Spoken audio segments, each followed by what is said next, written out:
गव्हाणकुंडचे दर्शन करून आम्ही निघालो अपरिचित असे पर्यटन स्थळ शेखदरी या धरणाकडे. गव्हाणकुंडून जवळपास 4 ते 4.5 किलोमीटरच्या अंतरावर असलेले हे अपरिचित स्थळ सातपुड्याच्या पायथ्याशी वसलेलं.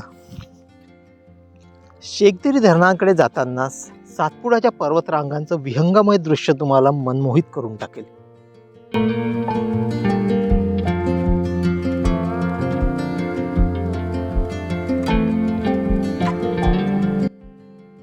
रस्त्याने जाताना ओढ्यातून वाहणारे स्वच्छ पांढरे शुभ्र पाणी, खळखळ वाहणारे हे पाणी यांचं सुमधुर असं संगीत मनाला प्रसन्न करून जाते. आणि शेखदरी धरणाकडे जाताना इथे एक गार्डन सुद्धा तयार होत आहे.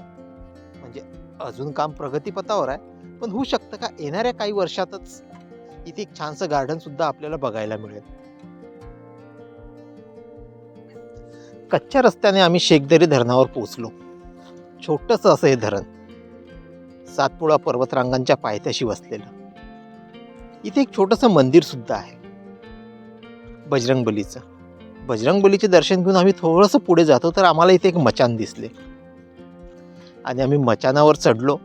आणि इथून जो काही व्ह्यू आला या धरणाचा ते शब्दात व्यक्त करणं म्हणजे करूच शकत नाही, कारण तिथे शब्दच अपुरे पडतात.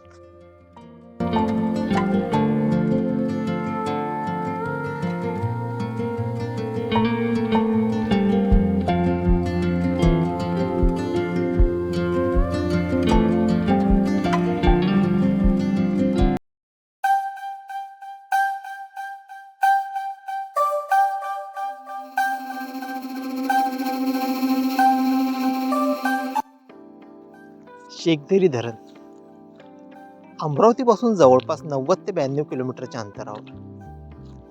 जर तुम्हाला धकाधकीच्या जीवनातून काही वेळ एकांत हवा असेल, शांतता हवी असेल, तर या निसर्गरम्य धरणाला किंवा पर्यटन स्थळाला एकदा तरी अवश्य भेट द्या.